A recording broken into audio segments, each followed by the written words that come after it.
Бүгін Астана қаласы білім басқармасы әдістеме орталығы ұйымдастыруымен бізде кезекті подкаст үздіксіз. Подкастымыздың бүгінгі қонағы Қазақстан Республикасының еңбек сіңірген ұстазы, әлем чемпионы, ұстаздық пен қайсарлықты бірге алып жүрген тұлға деп айтсақ болады, Айгүл Тұрғанбайқызы қонақта. Қош келдіңіз. Айгүл Тұрғанбайқызы, оқу жылы аяқталды, жазғы демалыс басталды. Ұстаздар жазда қалай демалады? Саламатсыздар ма, құрметті әріптестер, көрермендер. Міне бүгін былай айтқанда да мұғалімдердің, ұстаздардың демалысы басталып кетті десек болады. Әсіресе бастауыш сыныптың мұғалімдер ерте кетеді. Қарады, өйткені аз ғана уақытты келесі оқу жылына қалдырмау керек. Өйткені оқу жылына ол кедергі болады, қалып кеткен жұмыстар. Соның бәрін реттеп қояды. Сондықтан мен әріптестеріме сәттілік тілеймін, жазғы демалысын сәтті өткізсін деймін. Біз сізді көрген кезде жалпы екі бейнені көреміз. Әрі үйрететін ұстаз, екіншісі әлем чемпионы, рекорд жаңартқан спортшы. 2025 жылы ауыр атлетикадан чемпион болдыңыз. 2026 жылы ауыр жүк көлігін орнынан сүйреп рекорд орнаттыңыз. Жалпы қарапайым мұғалімнен әлемдік рекорд иесіне айналдырған күш қайдан келді сізге? Мен Эйнштейннің сөзімен бастағым келеді. Өмір велосипед сияқты өтеді деді. Яғни тепе-теңдікті сақтау үшін қозғалыста болу керек. Адам қозғалысын тоқтатты ма, қызығушылығын тоқтатты ма, онда мақсат жоқ. Яғни адамда бір қызығушылық болу керек. Біздің берілген уақытымызды тиімді пайдалану керек. Тиімді пайдаланған уақыт кез келген жетістікке жетелейді. Мен тек қана жаңағы өмірімді спортпен емес, алдымдағы отырған оқушыма тәрбие беру бірінші. Мен сол алдындағы шәкірттеріме не болуым керек? Оларға кәдімгі мен айна болуым керек. Олар маған қарап өзін түзеу керек. Бәріне үлгеріп жатыр. Мен де сондай ұстазым сияқты ізденпаз болам деп ол өзін жетектейді. Сондықтан мен үлгі болуым керек. Ата-ана алдында да, әріптестердің алдында да, шәкіртінің алдында да. Сондықтан мен барлық уақытымды ізденуге және дамуға қоям. Дамымайынша, ізденбейінше біз ешқандай мақсатқа жете алмаймыз. Қазір мысалы мен демалыста жүрмін, кезектеймін, бірақ мен отырған жоқпын. Мен кәдімгі курста жүрмін.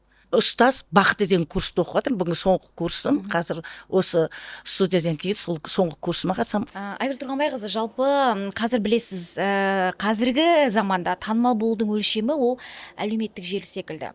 Бірақ сіздің парақшаңызда күнделікті жарнама жоқ, үздіксіз подкаст жоқ. Соған қарамастан халық сізді таниды, құрметтейді. Бүгінгі ұстаз міндетті түрде әлеуметтік желіде белсенді болу керек пе?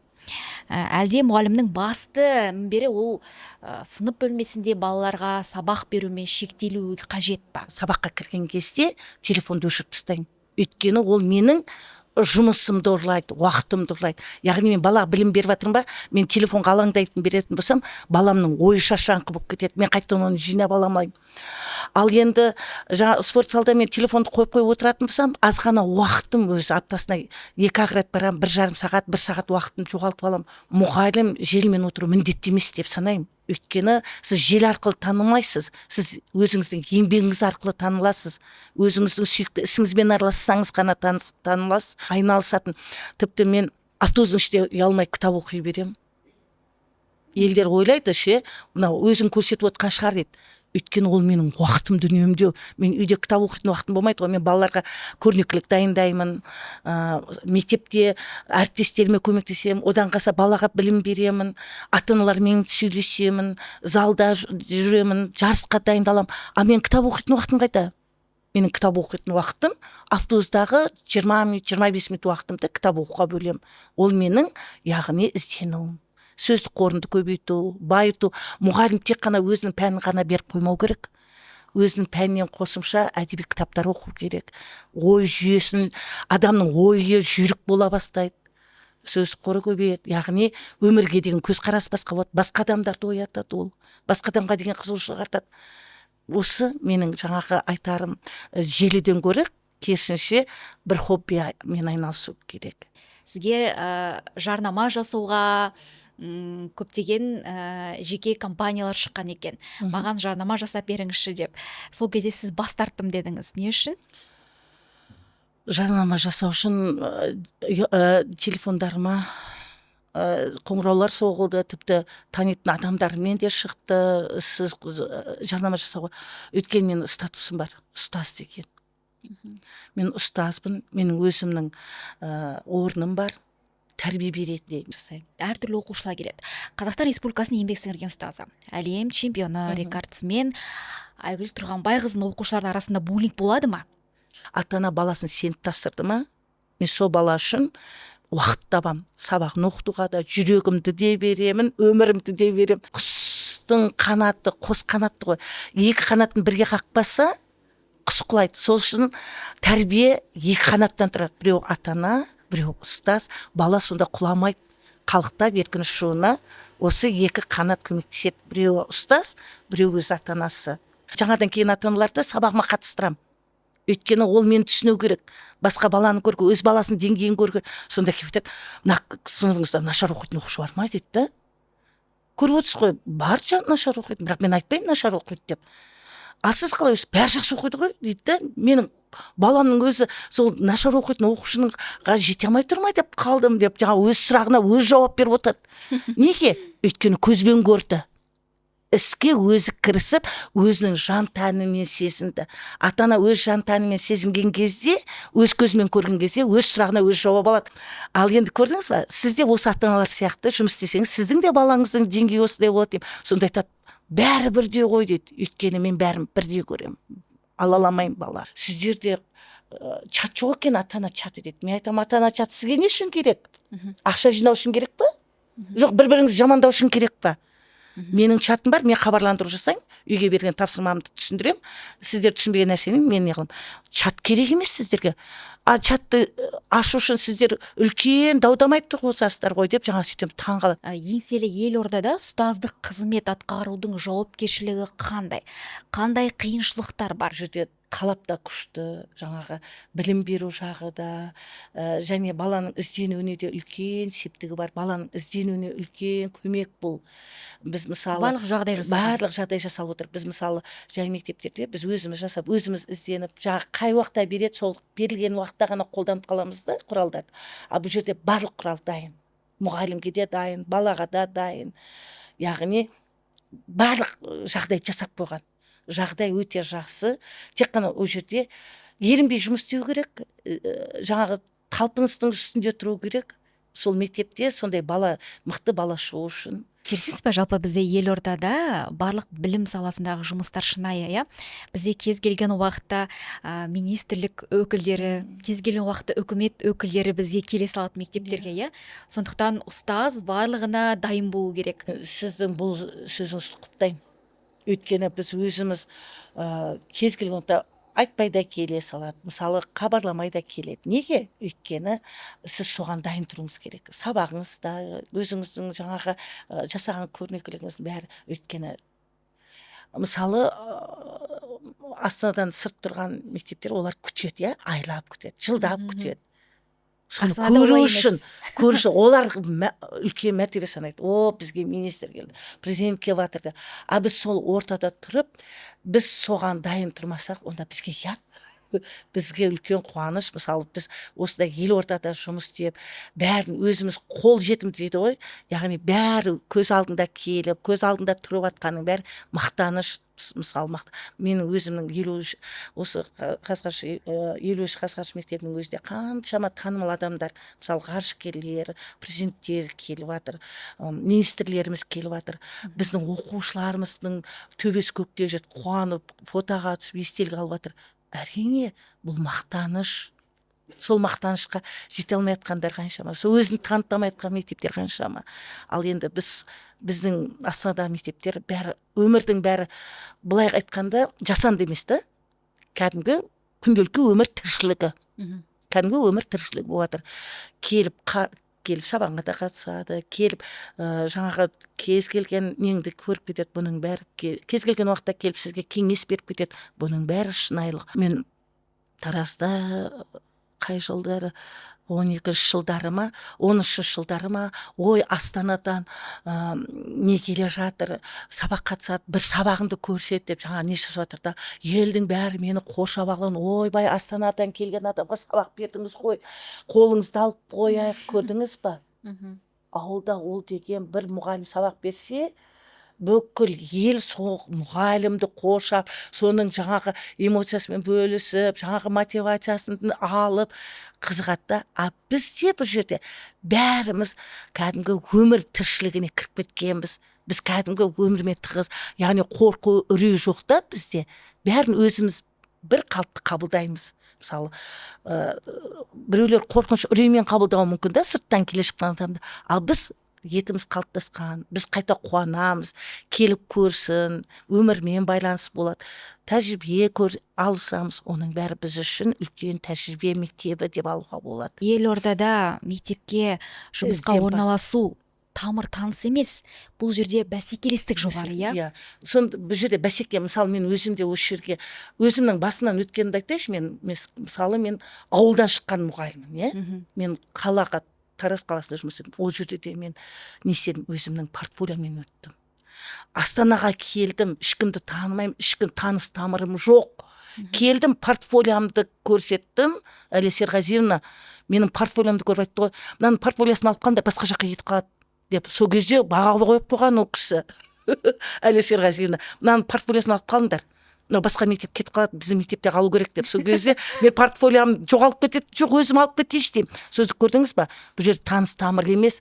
сіздің жинақтаған тәжірибеңіз керек не үшін өйткені таныс тамыр дейді иә ойлап көріңізші таныс тамыр бар адам ол жұмыс істемейді әке көкесі шәкесіне сеніп отырады да олда не бар мектептің нәтижесі жоқ мектептің нәтижесі көтерілмейді сонда директорларға нәтиже көрсететін ұстаз керек директордың өзі қарасаңшы ол кісі мені танымайды мен ол кісіні танымаймын портфолиомды алып бардым ол менің түріме де қараған жоқ менің портфолиомды ұстап алды Нұраш Фазыл Қаламқызы бар сол кезде сол кісі мені ертіп кірген Нұраш Фазыл Қаламқызы мына портфолияны ұста берме деп кәдімгідей сонда менің портфолиям мынандай кішкене сыймай тұр ғой тырсылдап тұр авторлық қаншама жұмыстарым қаншама институттарда жүргізген жаңағы коучингтерім мен мақтанып айта аламын еңбегімді сол еңбегім ақталып міне мен Қазақстан еңбек сіңірген ұстазы болып елбасы Қасым-Жомарт Тоқаевтың қолынан медаль алып отырмын бұл да мысалы менің әріптестеріме не болады серпіліс болады баланы жан жақты етуіміз керек өнерге де сахнаға да тілге де шешендікке сондықтан адам сөйлеген кезде жаңағы танымал адамдардың сөзін қосып қызықтыратын болса баланың тыңдалымы арта түседі сондықтан мұғалім сол сөздерді білу үшін кітапты көп оқу керек сонда балада әдемі тіл байлық дамиды мысалы мен өзім айтам күнде бір тапсырма беремін сынып сағаты болсын не болсын 2 мақалдан жаттап келіп отырыңдар тақырыпқа байланысты күнде екеудің өзі жаттағанның өзінде бір аптада ойлаңыз 5 күн бар 10 мақал жаттайды сол кезде оның тіл байлығы арта түседі бір ата-анам айтады сізге көп рахмет дейді менің бір қазақша білмей келген балам дейді қазақша сөйлеп диктантты жақсы жазып кетті ғой дейді көрдіңіз ба ата-ананың қуанышы ол баға сұрап тұрған жоқ ол баласының қазақша жазып қазақша сауатын ашқанына баласының жаңағы тіл байлығының көбейгеніне қуанып кетті ол менің бақытым ба бақытым емес па ол менің қуанышым бақытым ол өйткені мен бақытқа бағалап кетті сондықтан әр ұстаз өзін осылай бақытты сезіну үшін баланың жолында сену керек жалпы Азия мемлекеттерінің ішінде Қазақстанның осы Қазақстанның жалпы астанамыздың өзінде жасанды интеллекттің дамуы оның енгізілуі сондай-ақ инклюзивті білім беру бізде өте жақсы дамыған жасанды интеллект қаншалықты ұстаздардың жұмысын жеңілдетіп жатыр біз жасымыз келіп ұлғайса да бізге керек не үшін өйткені жасанды интеллектіні үйрену ол қолдану бір неден ситуация жағдайдан шығуға өте үлкен уақытыңызды үнемдейді көрнекті бұрын біз маркермен сызып жаңағы қағаз кірелеп жабыстырып бүкіл уақытымызды беріп кітап оқуға уақыт таппай өзіміздің жаңағы басқа бір іспен айналысуға уақыт болмайтын қазір не қазір сіз саласты өрбітіп дамытып әдемі бір келбетке салып келесіз да сөйлетіп қоясыз, өзіңіздің уақытыңызды үнемдейсіз, өзіңіздің жаңағы дауыс ырғағыңызды да сақтап қаласыз, жаңағыны сөйлетіп қоясыз, өте қызықты балалардың тыңдауына. Ал енді бұл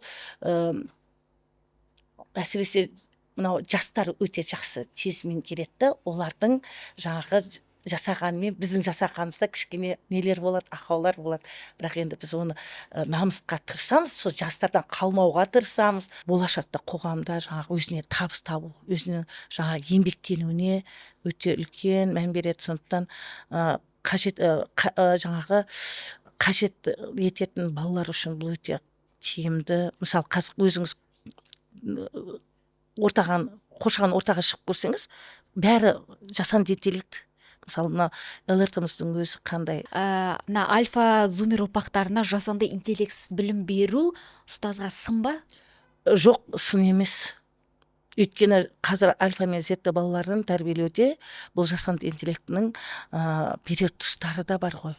Мысалы жаңағы сіз тақырып берсеңіз, сол тақырыптың көлемінде ол өзіне пайдалы. Мысалы оның зиян жағы да бар ғой. Мысалы олар адамның денсаулығына керек емес бір мультфильмдерді жасап алуы мүмкін, немесе керек емес жаңағы тамақтың түрлерін ойлап табуы мүмкін да. Оның кері әсер болатын жағын жүргізе отырып, оларды өмірге пайдалы жақтарын әкелуге, пайдалы іс жасау жағына көп мән берсе, бұл қайта зиян емес, қайта сол жеп отқан тамағының ішіндегі зиянын табуға үйрентуге болады. Мысалы біз қазір керек емес нәрселерді көп қызығушылық, неге керек емес нәрсеге қызығушылық артып жатыр да, нағыз пайдалы нәрсеге мән бермейді. Сол пайдалы жағына тоқталу керек та, оның пайдасы қай жерде, сұрақ қою керек, не үшін, яғни туындайтын нәрсені көрсету. Сол кезде бұл балаларға керісінше қызығушылық тартады. Мен өзімнің байқаймын, бір сарыннан гөрі әртүрлі әдіс тәсілдерді қолдану арқылы баланың қызығушылығын арттыруға болады. Сондықтан бұл басқа әлемге қарағанда бізде өте жақсы. Мысалы мен шетелдерді аралаймын ғой, жарысқа барамын, сол кезде де байқаймын. Мысалы бізде автоматты түрде аудару, автоматты түрде жаңағы тез арада не жаса, біз үйреніп қалдық та Қазақстанда. Ал шетелде кейбір кезде ондай болмай қалса, біз кәдімгідей қиналып қаламыз да. Мысалы тез арада жаңағы аударым жасау, жаңағы түрлі нені жаңағы салып жіберіп, жаңағы өзіңе керек нәрсені ала алмай қаласың да, интернеттер болмаса. Міне соны көрдіңіз ба, біздің Қазақстан өте жақсы дамып жатыр бұл жағынан. Өйткені біздің келешегіміздің өзі басқа балаларға, жаңағы ұрпақтарымызға үлкен қуаныш. Мысалы біз болашақ балаларға есте қалатындай, жақсы дамитындай осы нені қалыптастыру керек, жасанды интеллектіне. Өйткені олардың ұрпағымыз осы арқылы дамып, жаңағы өседі ғой, өркендейді, ізденеді, ізденісті күшейтетін үлкен құрал. Біздің қазір эфиріміздің аяқталуына санаулы минуттар қалды, бірақ сонда да айтып өтейік, қазір кейбір ата-аналар бар. Мектепте ұстаздарға кінә артатын ата-аналар бар. Енді барлығы бірдей емес, бірақ сонда да біз ұстазға әрқашан құрмет көрсеткен халықпыз. Жалпы баланың тәртібі, білімі жақсы болу үшін ата-ана ұстазбен қалай қарым-қатынас орнату керек қазіргі қоғамда? Өте жақсы екен. Бұл енді қазір білесіздер, қазір мынау үлкен қала ғой, бұл тіршіліктің ортасы. Елдің бәрі табыс көзін табу керек, отбасын асырау керек. Баланың тәрбиесі бір жақты, ата-ана екінші жақта қалады. Көбінесе бала бақшада қалады, немесе жаңағы бала күтушінің қасында қалады. Тәрбие әртүрлі беріліп жатыр да. Сонда ата-ана келеді да, ең соңында бәрі үшін осы мұғалімнен алғысы келеді да. Менің балам сіз енді осындай, оған дейін ол баласын зерттеп біткен жоқ, зерттелген де жоқ. Келеді да мектептен көре салады. Менің балам осындай еді, менің балам сондай еді, неге менің балам бұндай болып шықты деп сұрақты қояды. Сол үшін айтып отқаным сол ғой, мен жаңа яғни мұғалім ата-анамен тығыз байланыс болып, ата-ананы өзімен жаңа баланың қай жерде қиындық кездесіп жатыр, қай жерде оның жетістігі болып жатыр, соның бәрін құлақтандырып, қиындығымен бірге бөлісетін болса, ата-ана ол жерде ешқандай мұғалімге не жасамайды, сес көрсетіп, қысым көрсетпейді. Өйткені ата ана өзінің баласын зерттеп бола алмай жатыр ғой. Біз әрқайсымыз өзіміз жұмбақпыз. Сіз де өз алдыңызға жұмбақ. Мен әлі жұмбақпын. Өйткені менің әлі ашылмаған қырларым бар. Сіздің әлі ашылмаған қырларыңыз бар. Сондықтан адам дүниеге келгенде жұмбақ болып келіп, жұмбақ болып кетеді дейді.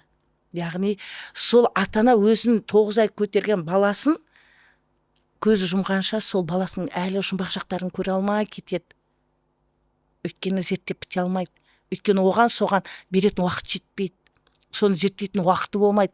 Содан кейін кейбір адамдарда өкініш пайда болады, жасы келе қап мен баламды кезінде бүйтпеппін, сөйтпеппін деп немересіне береді бәрі несін. Баласы да бере алмаған жетістігін немеремнен алайыншы деп. Сондықтан мен осыны пайдалана отырып айтар едім құрметті ата-аналарға, және қандай ата-ана болсын, бірінші баласына махаббатын беру керек та, баламен сөйлесу керек. Бала нені жақсы көреді, бала нені қалайды. Сонымен біз, ал мысалы баланың жүрегімен қалауын емес, өзінің қалауымен кетеді да, бала сөйтеді да ұрынады.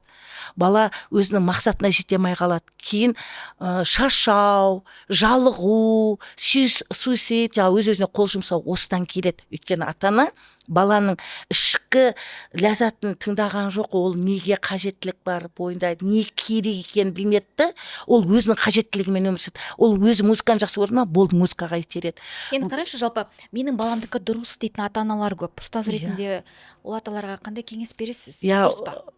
Енді кімде болса да өз баласын қорғаштайды. Қарға баласына аппағым дейді, кірпі баласы жұмсағым дейді ғой. Ешқайсы баласына шаң жуытқысы келмейді. Бірақ соның жағына, яғни сол ата-ана түсінетіндей, жаңа айтып отырмын ғой, әңгіме жүргізу керек та, баласының бойындағы қасиетін. Яғни ешкімнің баласы ешкімге жаңағы немес, жау емес, бір-бірін жау санайды. Мысалы, біреу менің баламды соғып кетті, менің баламды ұрып кетті деп өз баласына шаң жуытпайды. Мүмкін өз баласынан да шығып тұрған шығар. Таяқтың екі ұшы бар ғой. Біреу өз баласында, біреу екінші балада болады. Біреу өзінде, біреу мұғалімде болады. Сондықтан таяқтың екі ұшы болғандықтан бірінші өзіне де сұрақ қою керек. Мен не үшін бара жатырмын? Қазір маған қандай жауап береді? Мен баламды білем ба өзім толық деп өзіне сұрақ қою керек. Сол сұраққа содан кейін барып жауап іздеу керек. Жалпы мен сіздің алдыңызда тәртіпті оқушы секілді отырмын. Мен өйткені алдымда ұстаз отыр ғой. Жалпы оқушылардың барлығы тәртіпті болуға міндетті ма?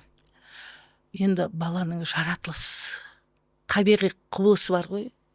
О бәрі бірдей тәртіпті, бәрі бірдей тыңдап кете алмайды. Соны тәртіпке келтіру үшін, соны тыңдауға үйрету үшін адамның сөз құралы мықты болу керек. Сөз құралыңыз күшті болса, бала өзі ақ отырады. Сіз тыныш айтпай-ақ, тыныш отырып қолыңды қойып тыңда демес, сіздің сөз құралыңыз баланы бауыры. Қаншалықты еркіндік бересіз сабақта балаларға? Мен шыны керек ше, мен балаларға тыныш отыр деп сөзді қолданбайды екенмін. Мен баланы тапсырманы беріп қоямын да, екінші тапсырма бітмей, үшінші, яғни ол қай жерде қателесіп соған ұқсас тапсырма. Оған жаңағы өзінің ойлануына уақыт берем, топпен береме, бала бір-бірін жаңағы мынау мені түртті, мынау мені бүйтіп айтты деп бір-бірін аңламайды. Не, ол сөз қайдан шығады? Бір-бірін аңлудан шығады. Сол бір-бірін аңылтпау үшін тапсырма жақсы ұйымдастырылу керек. Тапсырма жақсы берілсе, бала бір-бірін аңламайды, содан кейін бір-біріне сөз тигізбейді. Содан кейін сіз тыныш отыр деген әңгімені айтпайсыз. Мен қолданбайды екенмін. Мен өзі бір әріптесім бар, Гүлсім апайым, үлкен кісі, пенсияға кетті кеше. Сол кісі айтады, сабағыма жиі кіреді. Ой, сен балаларың бар ғой, қай сұрақ берсе де жауап беріп жатыр, тыңдалымы жақсы, қалай сөйлетіп қойғансың, таңғалады. Мен айтамын да, ол мұғалім техникасы қандай, бала солай кетеді. Яғни баланы бесіктен дейді ғой, яғни есіктен кірген кезде сіз тәрбиені дұрыс бердіңіз, бол сол қалыппен кетеді. Ол отыр деген сайын баланы сіз шаршатып жібересіз. Тыңда деген сайын бала ол сөзден жалығып кетеді. Жалығатын сөздер олар. Сол жалықпайтын сөздерді қолдану керек. Қабат деген ай, уақыттың жетпей қалғанын ай деп отырмын да. Сізбен рас әңгімелескен өте керемет. уақыттың қалай тез өткенін білмей қалдық. Бізге берілген уақыт аяқталды. Бізде бүгін студияда қонақта Қазақстан Республикасының еңбек сіңірген ұстазы, елорданың Қазғарыш мектеп-лицейінің нөмір 50 бастауыш сынып пәнінің мұғалімі Айгүл Тұрғанбайқызы қонақта болды. Айгүл ханым, сізге рахмет, бізбен келіп, осылай уақытыңызды бөліп, осылай әңгімелескеніңізге. Бұл біраз ұстаздарға сіздің көп өзіңіздің пікіріңізбен бөлістіңіз деп ойлаймыз. Енді бізге Астана қаласы білім басқармасы әдістемелік орталығының арнайы зерттеу республикалық педагогикалық ғылыми зерттеу журналы шығатынын білесіз. Бұл журнал жалпы бізде аттестацияға біздің ұстаздар мақала беру үшін арналған, өте керемет, сапасы да. Осы журналды сізге тарту етеміз. Әрбір ұстазға айтам, тек қана еңбектеріңіздің жемісін көріңіздер, сіздер де марапатталыңыздар. Бізді қазір мұғалімдердің мәртебесін жақсы қарап, қолдау жасап жатыр. Бұл қолдау әрбір ұстаз үшін үлкен бір жүрек түбіндегі бір қуаныш десек болады. Мен мысалы айтар едім, елеусіз қалмай, күндердің бір күнінде бағаланып, өзінің жетістігін көреді деп сенемін әріптестеріме. Сондықтан сенімі мықты болсын деймін әріптестерге. Ендеше осы аттестацияға жарайтын, мақала беруге болатын зерттеу республикалық педагогикалық ғылыми зерттеу журналын біз сізге сыйлық ретінде әдістемелік орталық атынан ұсынамыз. Құрметті көрермендер, тағы бір мәрте айтайық, бүгін Айгүл Тұрғанбайқызы сіздерге өзінің ұстаздық жолындағы, ұлы жолындағы көптеген кеңестермен бөлісті деп ойлаймыз. Келесі кездескенше сау, саламатта болыңыздар. Сіздермен бірге болған мен Аяжан Амантайқызы.